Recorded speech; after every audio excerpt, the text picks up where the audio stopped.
hein. C'est très émouvant comme vidéo. C'est un message que je trouve très beau. Voilà. L'amour est au-delà des religions. Ouais. Et moi, j'avais envie d'applaudir. Je trouvais ça tellement joyeux, tellement beau, tellement simple. Oui, le sujet, c'est sûrement l'acceptation de la différence. Ah oui, ça vous fait penser à tout ce que ça implique. Voilà, l'acceptation de l'autre, de la différence. Et c'est un vrai sujet de société parce que si on veut vraiment voir autour de nous, on a beaucoup de couples qui doivent affronter ça. C'est pas quelque chose d'aussi exceptionnel, je pense, mais c'est un sujet très tabou dans notre société. Donc, c'est pas rare, mais c'est pas forcément toujours naturel. En tout cas pour ceux qui le vivent. Et pour l'entourage, et Bénédicte, du coup, je me retourne vers vous, puisque au début, la différence d'âge vous avez préoccupé beaucoup, vous étiez inquiète pour votre fille. Et quand vous voyez ces images-là, on ressent vraiment l'amour de ces personnes qui... Mais est-ce que vous imaginez... Pour ressentir leur bonheur. Et pour en arriver à s'embrasser publiquement devant tout le monde, ces couples mixtes, etc., est-ce que vous arrivez à imaginer toutes les histoires qu'il y a derrière? Oui, ils ont peut-être ils ont sûrement eu des difficultés autour d'eux. Voilà. Après, mais au final, vous trouvez ça beau? Ils éclatent de leur amour éclate devant tout le monde et ils s'en fichent, quoi. Ils le montrent. Moi, j'ai trouvé ça très émouvant pour deux raisons. La première, c'est j'ai beaucoup aimé la première image, en fait, où le cœur se place sur un homme et une femme, et puis il se décale, en fait, quand il se rend compte que le couple, ce sont deux hommes. Pour moi, ça, c'est l'amour. C'est-à-dire? Pour moi, l'amour, c'est ce que j'ai déjà dit, ça nécessite vraiment d'aller au-delà de ce que l'on croit qu'est l'amour. C'est-à-dire d'avoir cette capacité de transgression et de se dire, bon, ben moi, je pense que c'est ça, mais finalement... Si je veux vraiment comprendre ce qu'est l'amour et accepter ce que ça signifie en termes de bienveillance, d'empathie et d'acceptation de la vulnérabilité, parce que c'est ça l'amour, c'est l'acceptation du vulnérable chez l'autre, c'est ça l'amour.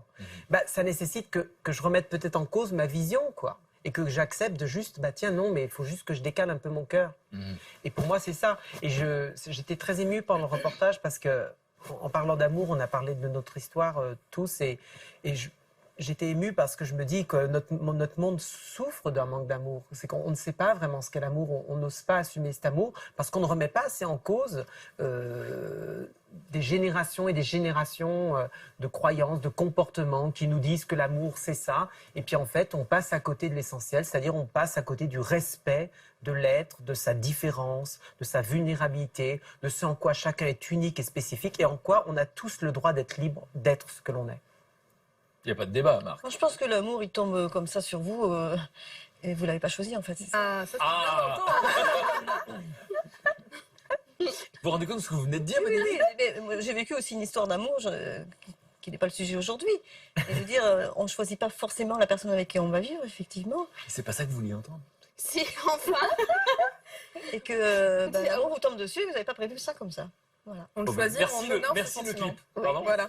Non, je dis, on le choisit pas, et on se doit d'honorer ce sentiment. C'est ce que vous disiez. C'est tellement beau qu'on peut pas le nourrir. C'est la chance de trouver l'amour. C'est aussi une chance de trouver l'amour, quel qu'il soit. Voilà. Je laisse des silences pour qu'elle entende parce bien que toutes ces phrases. Il y a tellement de gens qui cherchent l'amour. Ah bah voilà. Et Marc, je voulais un peu te provoquer. Qu'est-ce que tu ressens? Non, moi, ce que je trouve qui fonctionne bien dans le film, c'est qu'à chaque fois, en fait, quand le petit cœur est braqué sur eux, en fait, il y a le je suis gêné, j'ose pas, et puis à un moment, ah bah si, c'est comme ça, c'était et là, il y a ce passage-là, je pense, qui rend la chose touchante. Après, ce qui est intéressant, c'est qu'il y a l'amour au sens large. On voyait des petites filles qui se prenaient dans les bras. On voit des gens. Voilà, l'amour fraternel. Pour moi, c'est un petit peu. Voilà, c'est un tissu, quoi. L'amour, c'est ce qui nous relie tous. Cette vidéo, justement, donc alors, qui l'a faite? Qui a financé ça? C'est une campagne nationale d'intérêt public qui a eu cette idée qui s'appelle Love as no labels. Et on traduirait par l'amour n'a pas d'étiquette. Et j'en ai marre de parler en anglais dans cette émission. Moi, je ne veux plus.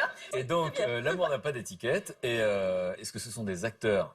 Ce ne sont pas des acteurs, ce sont des couples qui ont été castés quand même et qui ont accepté de jouer le jeu. Mais ce ne sont pas des acteurs. Ah, ils ont été placés dans le public pour la vidéo. Voilà. Et c'était pour ça, oui. Donc il y a une fausse surprise. Ils vont jouer la surprise. Voilà. Ah ben je suis déçu.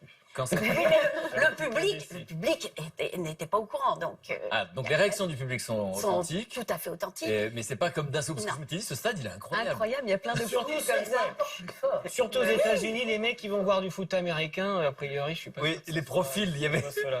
Il y avait effectivement, je me suis dit, mais décidément, le foot américain intéresse tout le monde. Je me suis pensé à tout ça. Moi aussi. Donc effectivement, les couples avaient été castés, ils ont été mis, ils ont provoqué cette réaction. Voilà. Et en tout cas, les réactions, c'est les réactions Sont qui font naturelles. plaisir, en fait. Ah bah, C'est qu'on les entend réactions, des c'est fantastique. applaudissements à chaque fois. Ah oui, oui, oui. Et Elle a Ça fait plaisir aussi de voir des gens amoureux, qui respirent le bonheur. On a tous envie d'avoir du bonheur, tous de l'amour. Et On partage tout le ça monde en a aussi. pas, hein. Il y a plein de gens On peut partager le bonheur des seuls, gens il y a si des on, gens qui si on sont s'autorise. seuls et qui demandent « Ah, ben moi, j'aimerais bien aussi rencontrer l'amour. » Voilà, donc vous voyez, c'est aussi de partager le bonheur, Mm. notamment des gens qui s'aiment, même si vous cautionnez pas. C'est ça qui est intéressant, c'est de ressentir leur joie aussi. Ouais. Et puis le bonheur est contagieux. C'est contagieux, complètement, tout à fait. Plus on est avec des gens heureux, plus on a envie d'être heureux et plus on l'est. Tout à fait. Alors justement, est-ce que ça t'est contagieux, cette vidéo sur Internet? Elle a été beaucoup vue? des millions de fois. Elle a été tournée à Orlando lors d'un match il y a plusieurs mois. Elle a été diffusée il y a très peu de temps pour la Saint-Valentin sur les réseaux sociaux. Et elle a été déjà vue des millions de fois en très peu de temps.